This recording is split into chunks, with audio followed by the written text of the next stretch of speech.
Although it is constantly in step with progress, our Navy still observes the old and glorious traditions of the sea, handed down by the brave and hardy seafaring men who fought to obtain and maintain our democracy. In memory of the cause for which these men lived and died, a modern man-of-war pauses for a brief time, and in a traditional manner the ship is dressed from stem to stern with flags as a salute to the symbol of liberty which all true Americans love and cherish.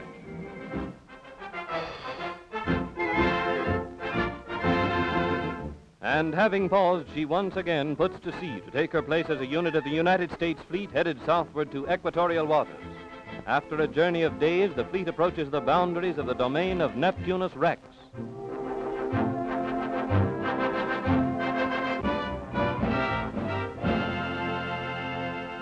Though the weather is tropical, pollywogs in heavy winter clothing and using boxing gloves for mittens are detailed to keep a sharp lookout for Davy Jones, the royal emissary.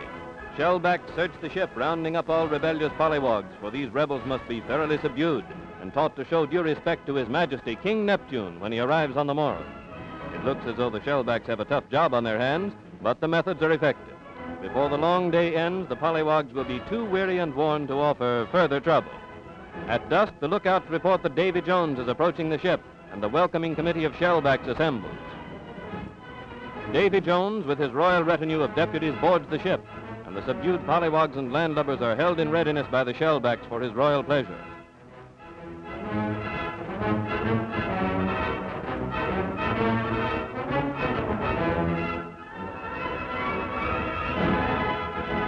A few of the pollywogs are still unruly and must be handcuffed. The captain of the ship greets and welcomes Davy Jones with his retainers, deputies of His Majesty King Neptune.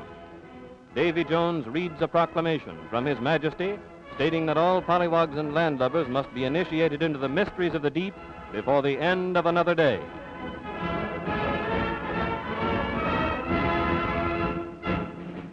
His deputies take their stations and from well-filled bags produce royal subpoenas to issue to all pollywogs and landlubbers. These subpoenas carry royal orders to appear before His Majesty King Neptune for initiation when he boards the ship in the morning.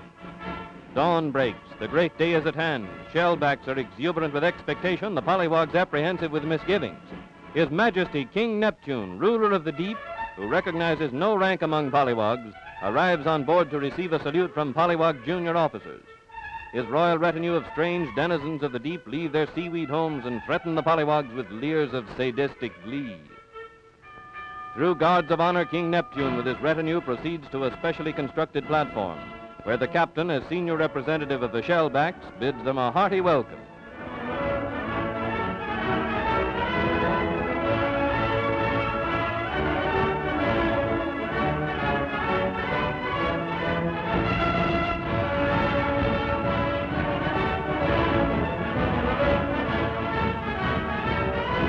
King Neptune receives command of the ship and immediately orders that his flag, the Jolly Roger, be hoisted as a warning to all seafaring men.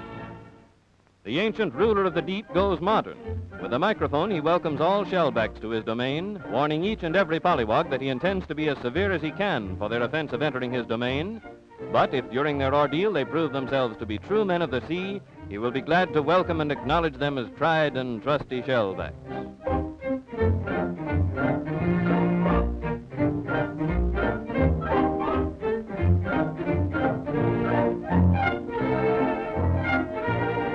Accompanied by the ship's band, His Majesty inspects the ship while his royal retainers prepare the infernal machines and search all nooks and corners to ascertain that no pollywogs are trying to escape the pleasure of his royal wrath. While other shellbacks look on, King Neptune complains that the presence of so many landlubbers is disagreeable and orders all pollywogs, lounge lizards, freshwater sailors, and amateur mermaid chasers to be brought before him. He mounts the throne and his royal retainers assemble. Queen Amphitrite, mistress of the sea, fairest of the sea flappers and ruler of the mermaids. The royal navigator, charter of ocean breezes, controller of sea currents, and keeper of the keys to Davy Jones' locker. Royal police, who search the seven seas for pollywogs. Royal doctors, originators of seasickness. The royal undertaker, who views the pollywogs with malevolent satisfaction. royal guards who have the difficult task of protecting the Queen's mermaids. The spectacle of King Neptune on his throne with his grim retainers assembled close about him is a sight pollywogs never forget. All is in readiness, and for the first time in history, a President of the United States, while in office, presents his credentials to King Neptune. The royal retainers engage in heated debate as to the manner in which so illustrious a visitor should be accepted and initiated into the mysteries of the deep.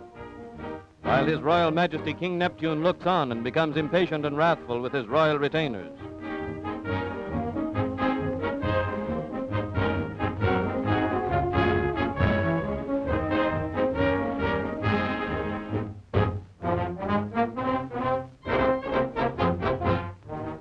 And finally, in deference to his noted visitor, His Majesty, with royal dignity and pride, steps down from the throne and in words that all may hear speaks to the President of the good old days when the rumble of ships' propellers did not disturb the peace of the sea, nor submarines invade his kingdom of the deep.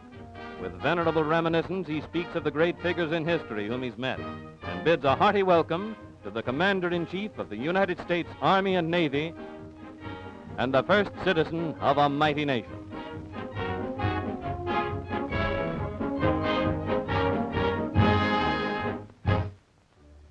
Other members of the President's party and the pollywogs of the ship's crew present their credentials, and these unfortunate pollywogs of lesser rank get the works.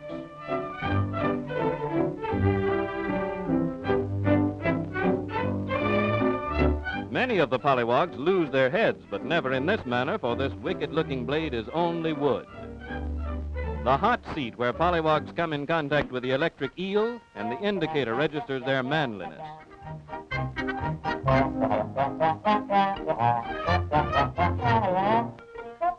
Under the tender ministrations of the royal doctors, the pollywogs on the operating table feel the caress of the electric knife, suffer the prods of probing thumbs, and receive pungent and bitter pills of cayenne pepper to warm their innards.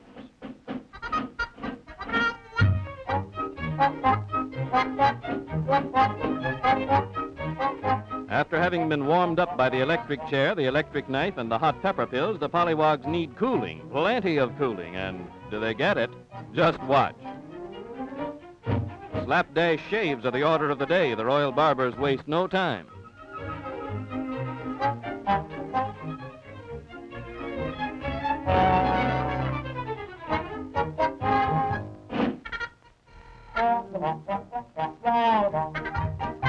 In Queen Amphitrite's bath, freshwater pollywogs are baptized in brine.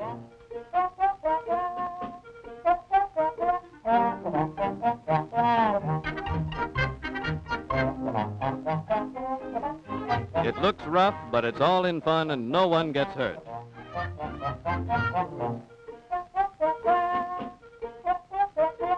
After the cooling brine, a bit of warmth is added. The ordeal is almost over. Royal fragilators, with well-placed wallops to tender stern sheets, harass the luckily pollywogs who run the gauntlet to emerge at the end as full-fledged shellbacks, who have earned the right to receive from King Neptune one of his royal certificates to be treasured for a lifetime and shown to envious pollywogs and landlubbers. Each new shellback eagerly awaits the day when he too will have the opportunity to initiate pollywogs into the mysteries of the deep.